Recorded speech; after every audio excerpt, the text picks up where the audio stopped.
लड़ रहे मैया थे, मैया तू तो मुझे लगा बूढ़ो करके मानेगी, देख श्रीदामा को ब्याह है को। मैया बोली तू कितनो बड़ो भयो, 3.5 वर्ष को है भाई। तो मैया अब मेरी उम्र है गई। मैया बोली लाला तो पे कछु आवे जो तेरो ब्याह कर दूं। बहू आके यूं कहेगी देखो कैसे तो ब्याह कर दियो कछु। बोल मैया देख मुंह पे सब आवे। यशोदा मैया बोली कहा आवे, मुंह पे चल वो आवे। कछु दिना पहले तक चलनो ना जानता हो, घुटमुन अब मुंह पे चल वो आगो। दूसरा मैया मुंह पे बोल वो आवे, मैया मुंह पे सो वो आवे, मुंह पे डोल वो आवे, सबरे काम तो आगे। और कहा चाहिए मैया, और कहा करके लाऊं बता। 9 लाख गैयान को स्वामी में पिताजी ने 9 लाख गैया कौन कहेगा, मेरे काजी तो हैं। मैया बाबा को इकलो तो लाल में इतना बड़ो मेरो भवन, अब एक ही चीज की कमी है। कहा बोले एक बहू ना है बस मेरे पास, ब्याह करा दे मैया। और देख मैया श्रीदामा ब्याह करवे गयो है। मैया बोली बात न मत बनाए कर, चल बैठ जा। मैया कछु काम में लगे, ठाकुर जी पीछे पीछे डोले मेरो ब्याह करा दे। मैया श्रीदामा की बहू आ गई, मेरी ना आई है, मेरो ब्याह करा दे। मैया ने जब नहीं सुनी तो ठाकुर जी रूठ के बोले मैया देख तू मेरो ब्याह करा दे, नहीं तो श्रीदामा की घर ले आऊंगा मैं, बउआ की बहू ले आऊंगा। मैया ने ठाकुर जी डांट फटकार के भगाई दिए। ठाकुर जी को पता चली श्रीदामा की बहू आ गई है। ठाकुर जी कूदते फांदते पहुंच गए श्रीदामा के पास। ब्याह है गो? बोले हाँ। बहू कहाँ है? बोले भीतर बैठी है। बोले मुंह दिखा दे। अरे लाला तेरी भाभी है तू देख ले। बोले भाभी ना है वो बहू है। बोले बहू तो लाला मेरी है। ठाकुर जी बोले मोह तो ऐसा लगो करती बहू सबन की होए करे। श्रीदामा बोले लाला तेरी बात ऐसी है, तेरी तो भाभी है। वो बोले अच्छा ठीक है मैं देखता हूं, नहीं देखूं तो सही बहू वो में कैसी है। मेरा ब्याह होगा तो पहले तो पता रहेगी। हाँ लाला मिले। ठाकुर जी जैसे ही पहुंचे माधवी को पहले ही जाके बता दे। बोले श्रीदामा के परम मित्र श्री कृष्ण आ रहे हैं मिलवे। ओहो कृष्ण को नाम सुनते हुए तो मुंह ढक लिया अपना। बोले जो वही है जाते मैया ने कही मुंह छुपा के रखना।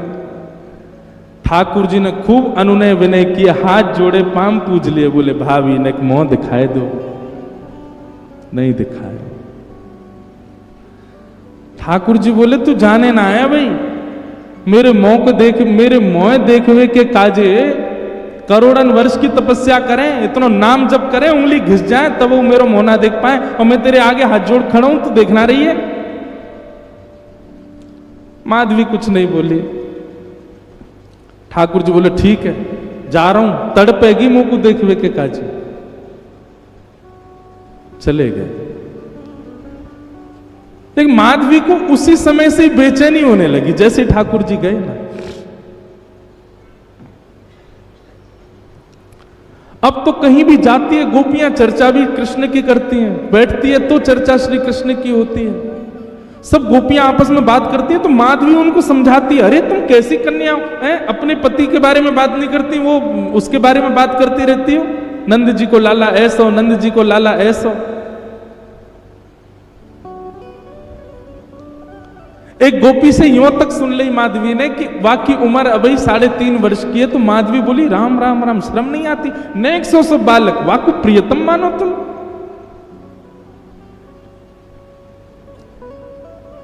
एक दिन माधवी जल भरने के लिए गई यमुना जी, और यमुना जी पर जल की गागर जैसे ही भरी, सब गोपी तो अपने अपनी जल ले ले करके वहां से चली गई। माधवी थोड़ी विलंब से पहुंची, अकेली जैसे जल की घाघर भर के उठान लगी सो उठे नहीं, ऐसी भारी।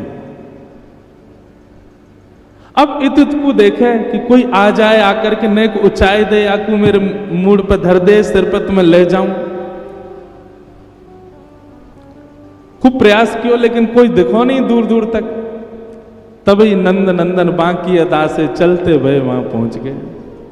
यहां पाम धरे वहां पाम धरे, मटकते भय नैन के सैन चलाते हुए। सैन मतलब जाने ना, याते कहें सैन। ठाकुर जी ऐसे चलाते रहे अपने बौन ने, सीधे ना रखें, सब जगह ते टेढ़े हैं, कछु ना कछु करते रहे। मतलब रात में सोते कैसे होंगे, मामू सीधे नहीं सोते होंगे, यशोदा मैया दंड बाबा पे चढ़ जाते होंगे, कोई काम सीधो ना करें। ठाकुर जी हमारे कानों हिला लेते होंगे, नाकों हिला लेते होंगे, का करें पतो ना। पहुंच गए। माधवी ने ठाकुर जी को देखो तो हो ना हो, लेकिन जैसे श्याम वरण श्री श्याम सुंदर सामने से आ रहे हैं, सो माधवी बोली, ओ लाला इतकुआ ने कहियो नेक मेरी मटकी उचाए दे, मूड़े धरवा दे, फिर चलो जइयो। ठाकुर जी ज्यों ज्यों पास आते जाएं, माधवी को त्यों त्यों लगे तो सही कि यह बालक में कछु तो अद्भुतता है, लेकिन वाय ना पता है कि श्याम सुंदरी माने कभी देखी ही नहीं। नेक देखे और फिर कछु काम करने लगे, लेकिन काम वाकई स्थिति ऐसी है गई कि वो और चीजन में वह मन लगे नहीं रहो, वाकई नेत्र अपने आप फिर रहे हैं। एक बात याद रखना बंधुओं, ठाकुर जी ने जादना अनुभव करा दियो, इंद्रिय अपने वश में नहीं रहेंगी। आपके हाथ, आपके पाम, आपके कान, आपके नेत्र, आपकी जीभ, आपकी नासिका, ये समस्त इंद्रियां, बुद्धि, मन सब हमारे वश में है। लेकिन जादना ठाकुर जी को नेक देर को भी साक्षात्कार भयो, सब ठाकुर जी को है जाएगा। अब माधवी कर तो कार्य रही है, नेक नेक मटकी को ऊंचाई की प्रयास कर रही है, लेकिन वहां के मन में बार बार यावे नेक तो देखूं या को, और फिर नजर घुमा के देखे और फिर खुद पे विचार करे, काई को देख रही हूं मैं, फिर अपना काम करने लगे, फिर काम कर, फिर नेक तो देखूं, फिर देखे और फिर देख करके फिर दोबारा अपने कार्य में, ऐसी स्थिति है गई। माधवी ने झटपट नेत्र बंद ही कर ली, बोले देखूंगी ही ना। पता ना क्यों इतना आकर्षण है रो। ठाकुर जी आ गए, माधवी नेत्र बंद करके, लाला ने ऊंचाई दियो, मटकी ऊंचाई दे, उठवाए दे। ठाकुर जी बोले मेरे छोटे छोटे से हाथ मैं कैसे उठवाऊंगा। अब माधवी की स्थिति ऐसी कि रूप नहीं देख रही है, नेत्र बंद करके बैठी, पर ठाकुर जी का स्वर ऐसा लगा कि वह स्वर सुनते ही माधवी के चित्त में मानो कंपन जैसा हो गया। मैं एक बात कहा करता हूं कि आप नेत्रों से यदि बचना चाहो तो नेत्र बंद कर लो, ठाकुर जी को मत देखो, तो वो स्वर ऐसा बोल देंगे कि कानते उनके है जाओगे। कानन में रुई लगा लो, नेत्रन से देखेंगे नहीं, कान से सुनेंगे नहीं, तो उनके तन की सुगंधी ऐसी आवेगी कि वहां से उनके है जाओगे। नासिका बंद कर लो, आंख बंद कर लो, कान छुपाए लो। बोले अब ठाकुर जी कैसे होंगे। अपनी एक कनिष्ठ उंगली से ठाकुर जी आपके हाथ को छू देंगे, बस वह स्पर्श से उनके है जाओगे। कब तक बचोगे। आपकी इच्छा है तो सर्वांगीण इंद्रियां लगा दो, तो ठाकुर जी के नहीं हो पाओगे। ठाकुर जी की इच्छा है गई तो वो आपकी एक भाव से आपको खींच लेंगे। माधवी ने नेत्र तो बंद कर लिए, लेकिन स्वर ऐसा बोलो कि अब पलक अपने वश में नहीं है, अपनी स्थिति में नहीं है, खुल गई अपने आप और देख लिए श्याम सुंदर। ऐसा मधुर मुस्कान, ऐसे नेत्र, ऐसी नासिका, आहा कहां कहीं रूप की सीमा। लेकिन तुरंत माधवी बोले हाँ लाला ऊंचाई दे। माधवी ने नेक हाथ लगायो। अब ठाकुर जी मटकी उचान लगे तो उचाते ही कहा भयो, अब नेक से ठाकुर जी, माधवी तो खूब बड़ी, तो ठाकुर जी को हाथ जहां तक जाएगा वहीं तक तो उचाएंगे। लेकिन स्थिति कहा भाई, उचाते उचाते उचाते उचाते ठाकुर जी लंबे हैं लगे, और इतने लंबे है गए कि उचाते भय माधवी के बिल्कुल सामने ही आ गए, बिल्कुल नेत्रन के सामने ही आ गए। माधवी ने जब रूप देखो, गाढ़ करके ठाकुर जी माधवी को देख रहे हैं, माधवी ठाकुर जी को देख रही है।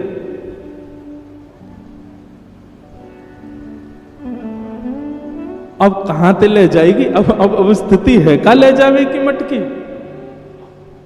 बस सिर पर मटकी धरवाए के माधवी के हाथ दोनों धर के, और ठाकुर जी बस नेत्रन में देखते जा रहे हैं, क्रिया सबरी कर रहे हैं, और ये बस मटकी धराई करके, और ठाकुर जी बोले अच्छा माधवी मैं जा रहा हूं, और कह के ठाकुर जी चले गए। शाम तक ऐसे ही खड़ी रही। नेत्रों से अविरल आंसू बह रहे हैं, ना हिल रही है ना डुल रही है, कोई चेतना नहीं, कोई भावना नहीं। शाम को गोपी जब जल भरवी के काजी आई तो देखी मूर्तिमंत है करके माधवी खड़ी है। दिन भर से ऐसे खड़े हैवे के कारण मां को रक्त तक रुक गयो हाथन को, नेत्र लाल पड़े हैं, मोटे मोटे अश्रु बिंद गिर रहे हैं। कोई गोपी ने जाकर के एक पानी को छिड़काव मुख पे किया, होश में आई, होश में आते ही गिर पड़ी। गोपी ने कही कहां गए हो? माधवी बोली वो कहां है, वो कहां है? गोपी बोली कौन?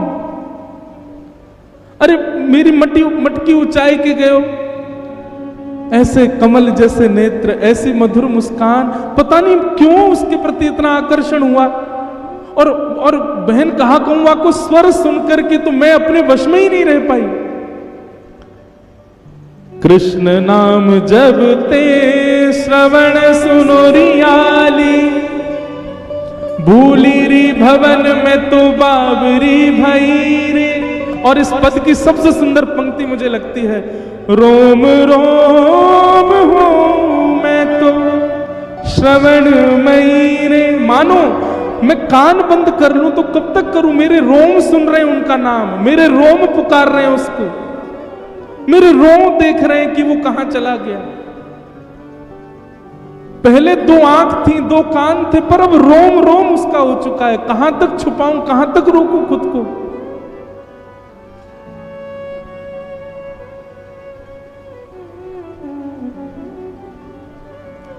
इसी भाव को चतुर्भुज दास जी कह रहे हैं, जुवती जनमन फंदना अंबुज नयन विशाल। ठाकुर जी को स्वरूप कैसा है? बोले एक क्षण के लिए दिखेगा, लेकिन वो एक क्षण के दिखवे के बाद में ऐसी स्थिति कर जाएंगे आपकी, कुछ नहीं कर पाओगे। पहले ही भैया कल ही चेतावनी दे चुका हूं मैं ये चेतावनी केवल आपको नहीं, खुद को भी दे रहा हूं।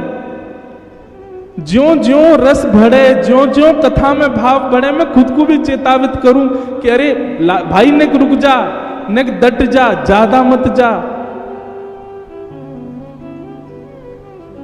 क्योंकि गोपी की स्थिति, हम बात करने तो बैठ गए गोपियों की, पर उस स्थिति में जाना कोई खतरे से खाली नहीं है, संसार के लिए खतरा है वो, आप कोई के नहीं रह पाओगे।